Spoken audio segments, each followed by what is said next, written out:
महिषात या तिकडून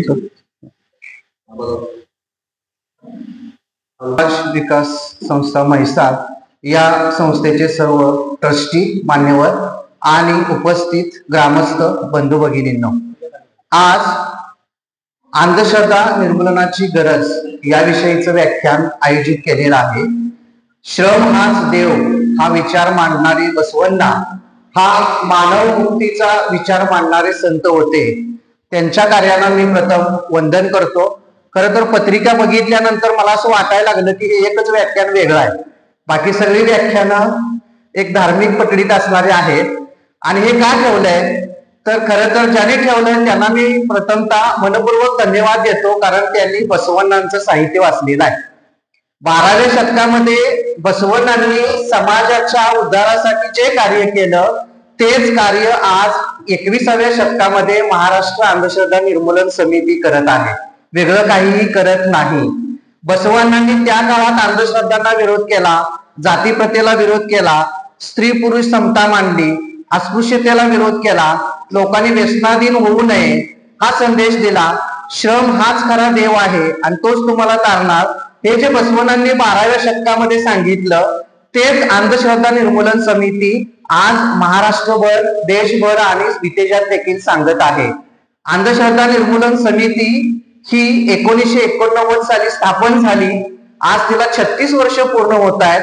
आज महाराष्ट्रातील सर्वात दूरपर्यंत पोहोचलेलं संघटन कोणतं असेल तर ते अंधश्रद्धा निर्मूलन समिती आहे. 350हून जास्त शाखा आमच्या महाराष्ट्रात आहेत, महाराष्ट्राच्या बाहेरही आहेत आणि वेगवेगळ्या देशांमध्ये आपण ऑनलाईनच्या माध्यमातून त्यांच्याशी संपर्कात आहोत.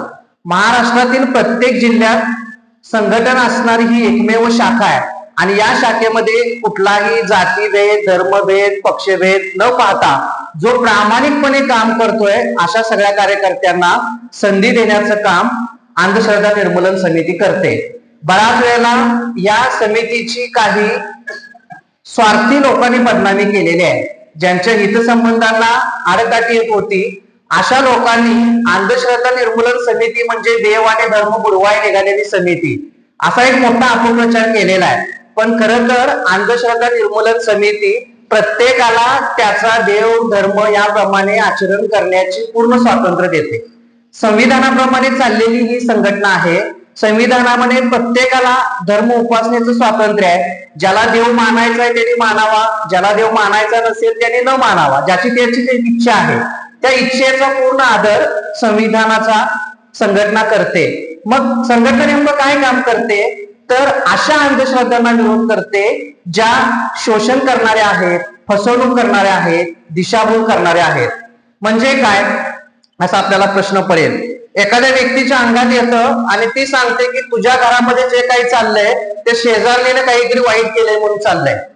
असं जर तिनं सांगितलं तर शेजाऱ्याच्या विषयी तिच्या मनामध्ये दिशाभूल होते, तिच्याविषयीचा वाईट विचार येतो आणि मग त्या माध्यमातून आर्थिक फसवणूक होते.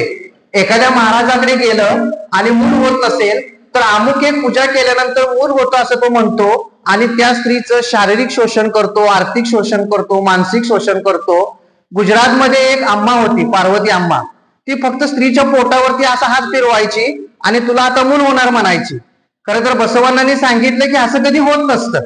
मूल होण्याची एक प्रक्रिया आहे शास्त्रीय, त्या पद्धतीनेच ते होतं आणि असं फक्त हात ठेवून त्यांना भासवायची आणि हजारो रुपये उकळायची.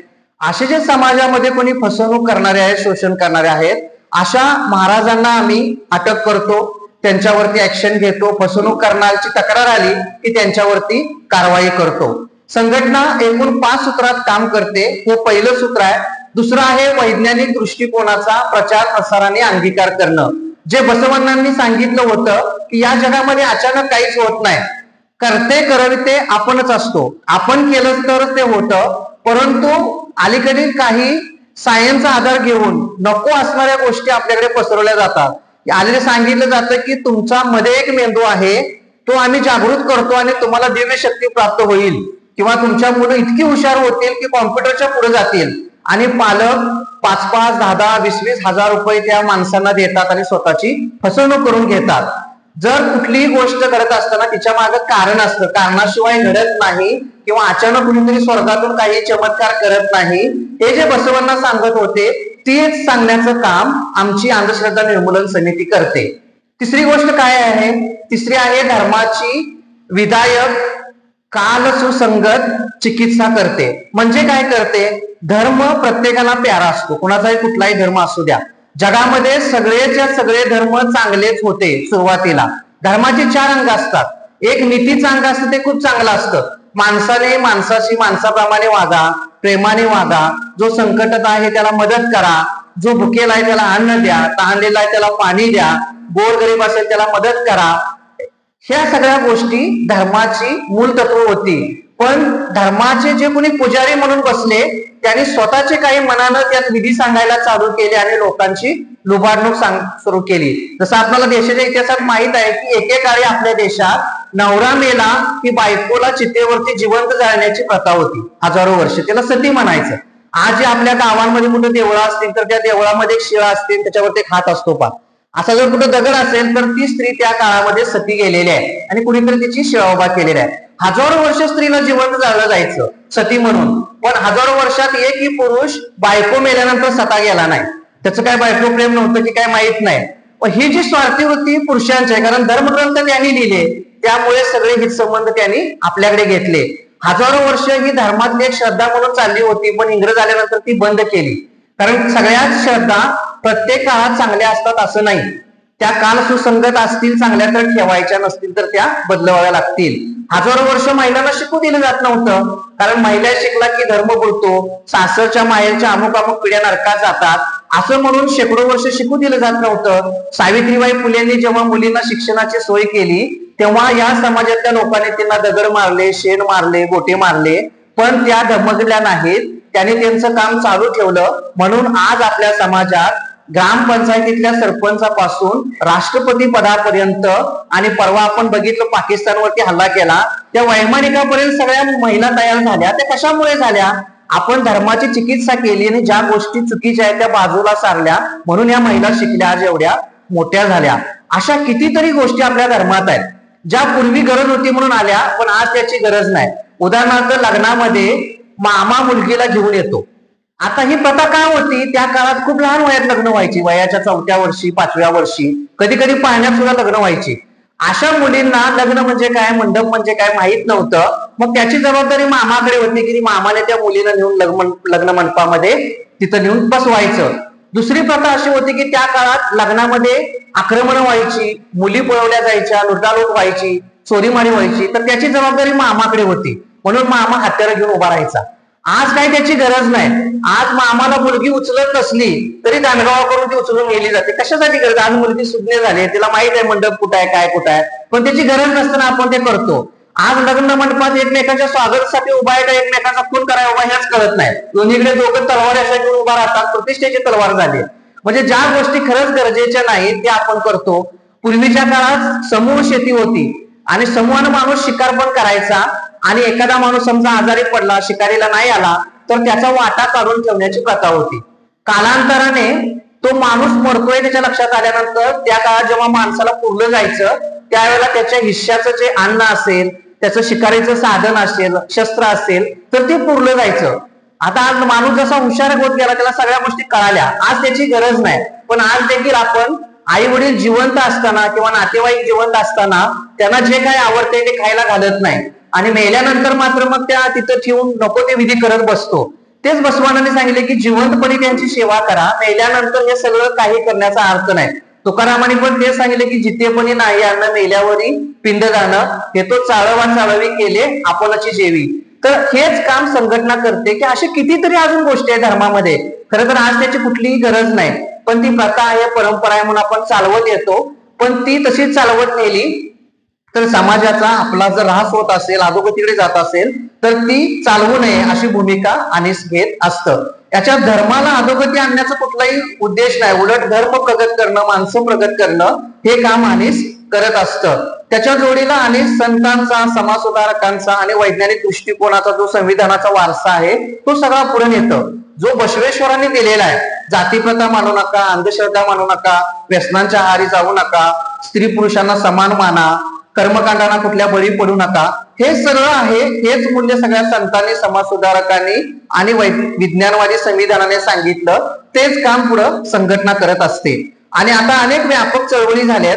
आम्ही काही सगळी कामं करू शकणार नाही, कारण आमच्या कामाला काही मर्यादा आहेत. पण जे इतर लोक कामं करतायत, जे समाजासाठी गरजेचे आहेत, पर्यावरणाचं रक्षण करणारे अनेक संघटना आहेत. आज आपण बघतोय की असा पाऊस पडतो की एकदम त्या गावात नदी आल्यासारखं ढगफुटी होते आणि हजारो माणसं एकदम बेघर होतात, शेकडो माणसं मारली जातात. मग त्या पर्यावरण रक्षणाचे काम करणाऱ्या काही चळवळी आहेत.